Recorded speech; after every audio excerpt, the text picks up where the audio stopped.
So today we're going to ride out to a neighborhood right near downtown St. Pete called Central Oak Park. It's just a few minutes from downtown, and it is quite literally one of the last near downtown affordable neighborhoods in St. Petersburg. And we're going to check out a couple of houses, one, believe it or not, for $250,000. So let's take a ride out to Central Oak Park.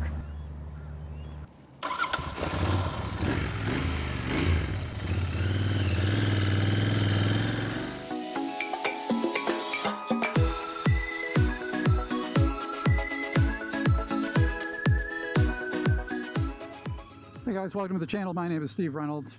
If you're thinking about moving to St. Petersburg, Florida, and want to learn about what it is like to live here, this is the channel for you. I'm a realtor here in downtown St. Petersburg. I help people buy, sell, and invest in real estate all over Pinellas County. So if you're thinking about making the move, shoot me a text, send me an email, give me a call. If you have any questions about St. Petersburg real estate or Pinellas County in general, I'd love to help you any way I can. And now we're going to take a ride out to Central Oak Park. So what is the deal with Central Oak Park?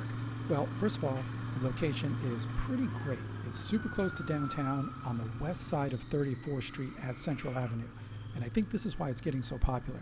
It's basically 4 miles to the heart of downtown. Just a few blocks from the historic Kenwood part of downtown, where there are tons of coffee shops, retail, and restaurants. So you can just go right down Central Ave or First Ave and get to the St. Pete waterfront in like 10 minutes. Beaches are maybe 20 minutes away, and the airport is about 35 to 40 minutes depending on the traffic and the time of day. Central Oak Park is an old established neighborhood. It was first developed in the 1920s, so you have tons of these classic bungalows, but development also continued through the 40s and 50s as well, so there are lots of classic Florida block-style cottages.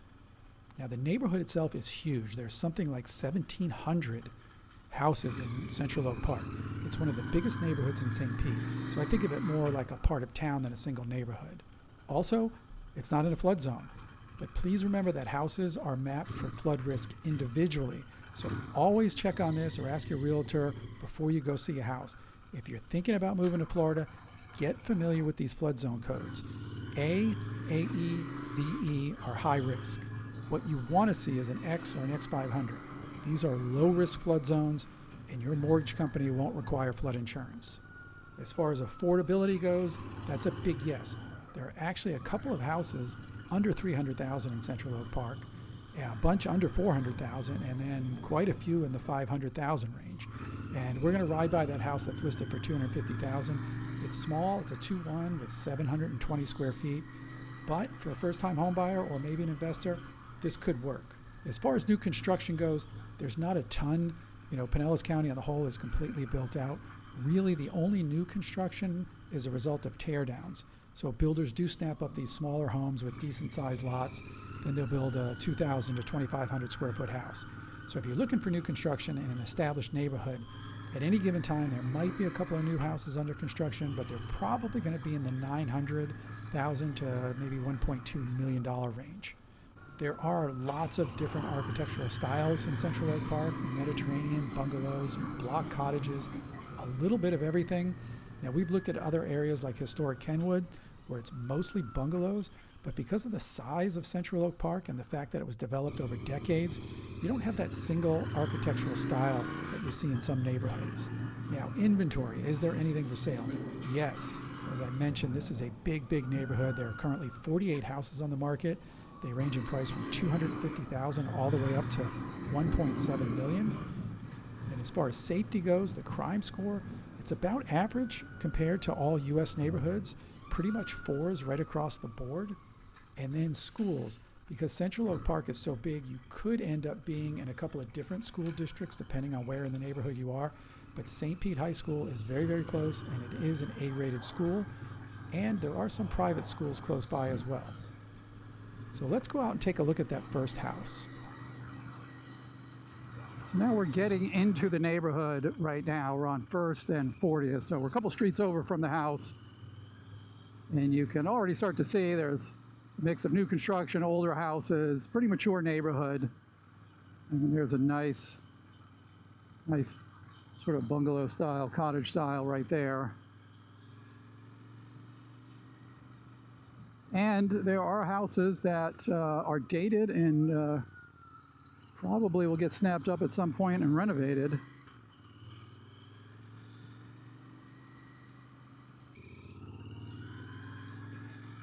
So here it is right here. It looks like somebody...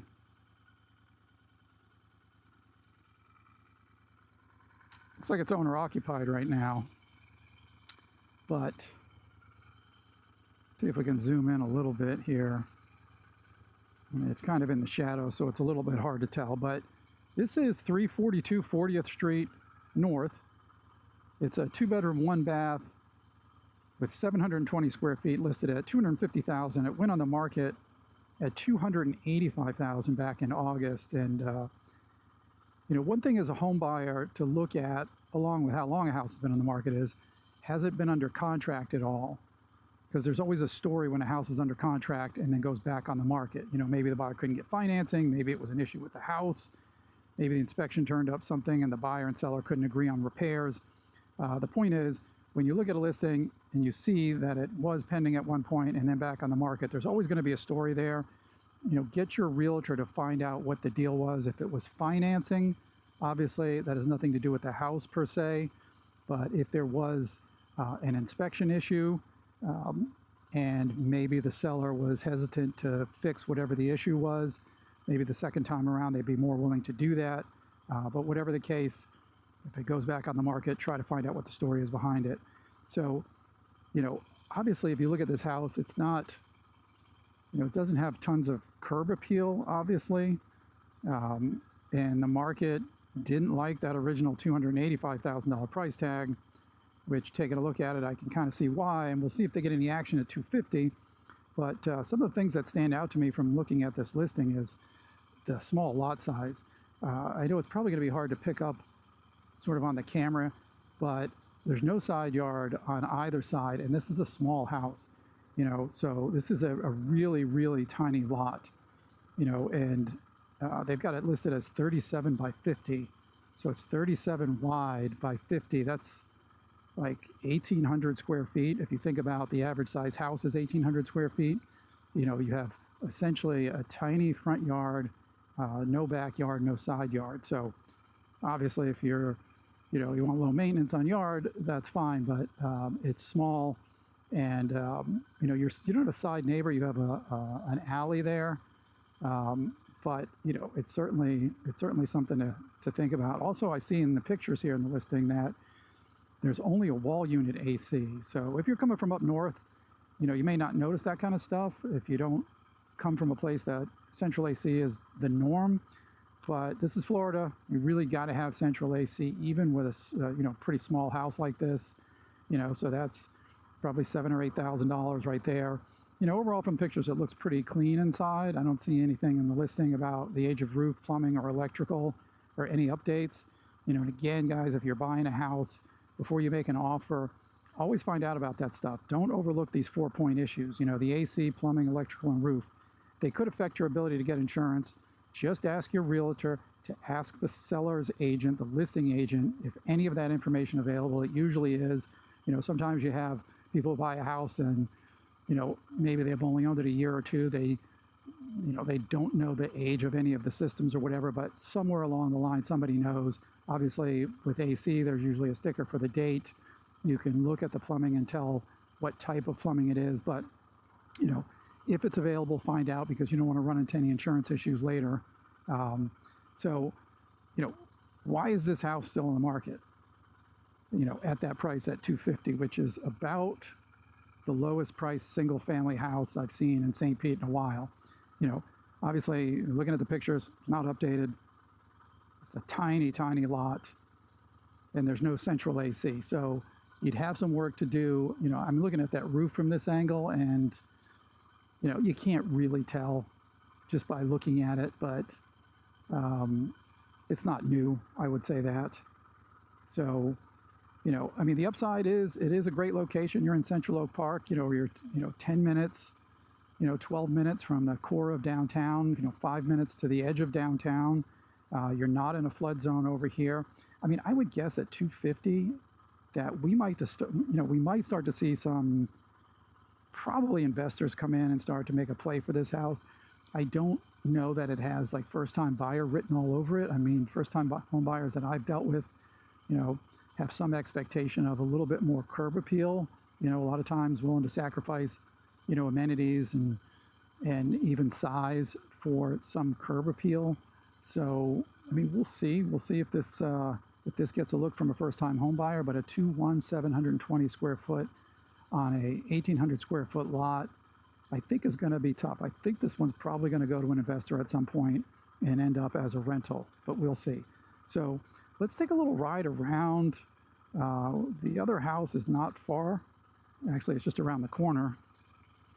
So let's take a ride around a couple of the streets so you can get a feel for what Central Oak Park looks like.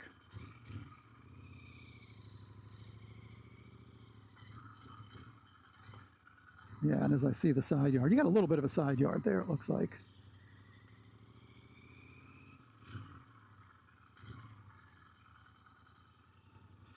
So now we're on 4th Avenue, and these are brick streets here. And as you can see, you get a mix of some bungalows, some newer construction. This house coming up on the left it's got the turf, that's nice. It's got a nice turf front yard. And then that one could use a little work. That one is cute. So you can get a feel for why it's affordable in here. This is not, the renovation situation in here is not like, say, historic Kenwood. I mean, look at that house. Probably hasn't been updated in 50 years. So you're not seeing the level of renovation in here that you saw in some of the other neighborhoods. Now, over time, it's going to happen. Just because this is a great neighborhood, proximity to downtown. You do have the brick streets, you're adjacent to some really great neighborhoods. So, it's spreading out this way. But, if you're either a first-time home buyer or you're looking for some square footage, you can find it in here at, relatively reasonable prices.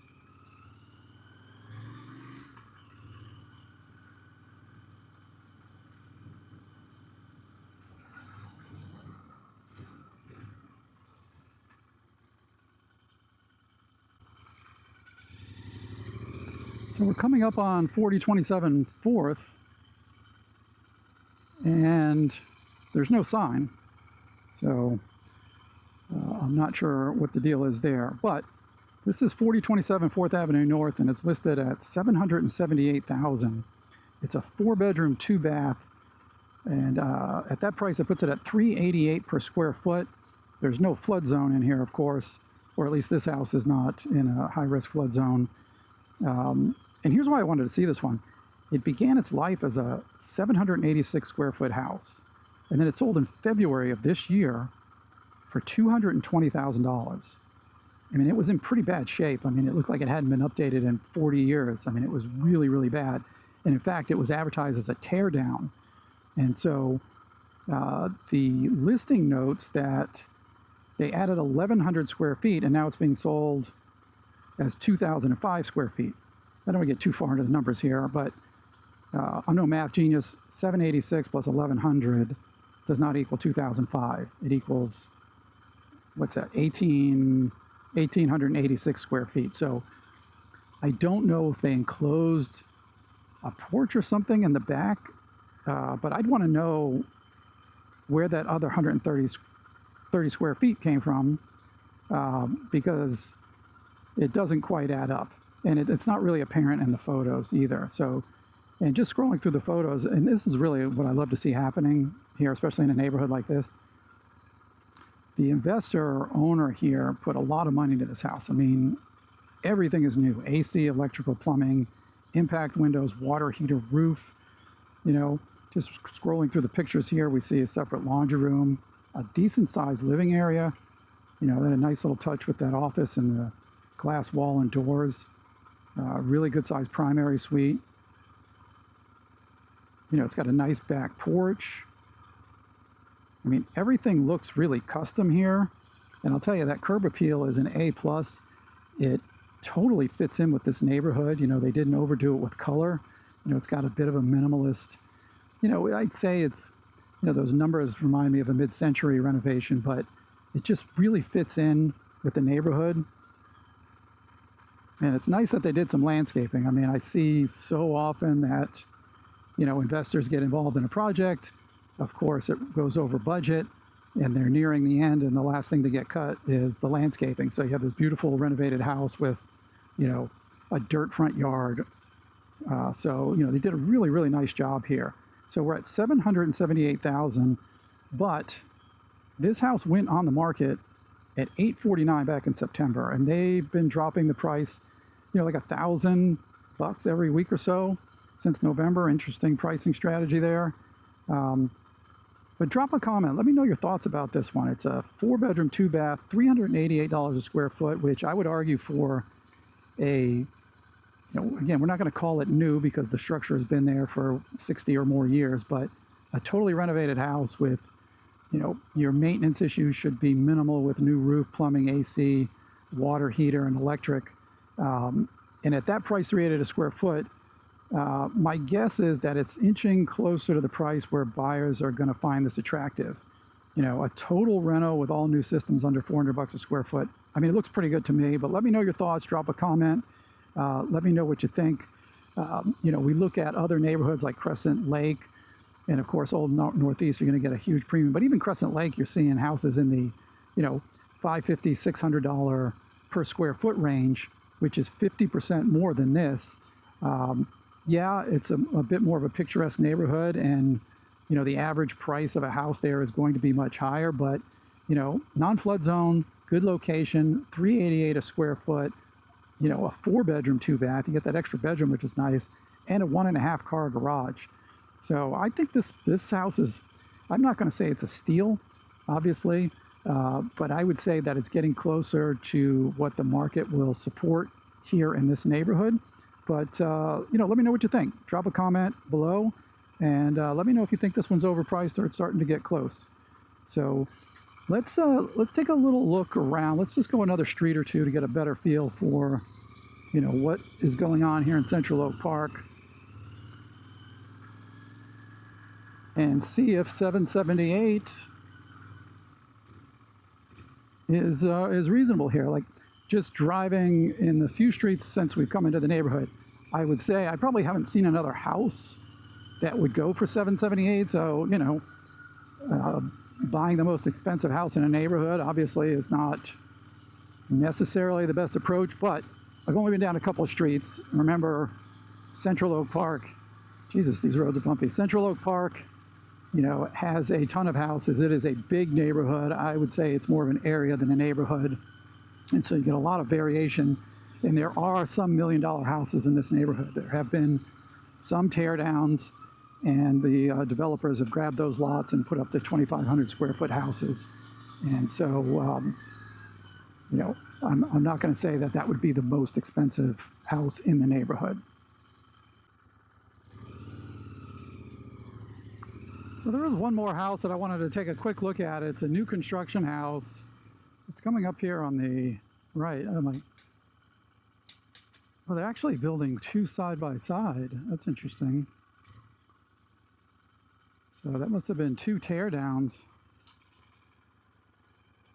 So this is the one that I'm interested in here. It's 4755 12th Avenue North. It is a 4-bedroom, 3-bath, 2,658 square foot house. Now this house is priced at $331 a square foot, which is, to me, like, I mean, without going in it, knowing the quality of the construction, all that stuff, I mean, that's pretty good, man. I mean, you get under $350 a square foot for anything, with a Saint Pete address that's of decent quality, let alone a brand new construction. That is really, really interesting. So this house is, I mean, it looks done, but the notes say that it'll be February before it's done. It's a 2-car garage. We're in the St. Pete High School school district. I mean, I don't know that you're going to be able to pick any of your finishes here because it looks like they're pretty far along, but it's only been 12 days on the market. My guess is that this one is priced to move. And then the fact that there's another house, I don't know if it's the same builder. I'm going to take a guess and say probably builder bought two houses next to each other and tore them both down.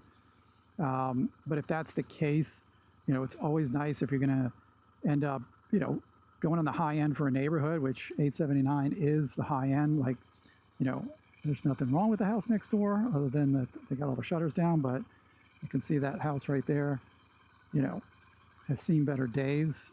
You know, but by and large, the neighborhood is nice. Everything's clean in here. There's not a lot of traffic, you know, so this one just popped up because it hasn't been on the market that long. But at that price, $331 a square foot, I think this one's going to get snapped up relatively quickly.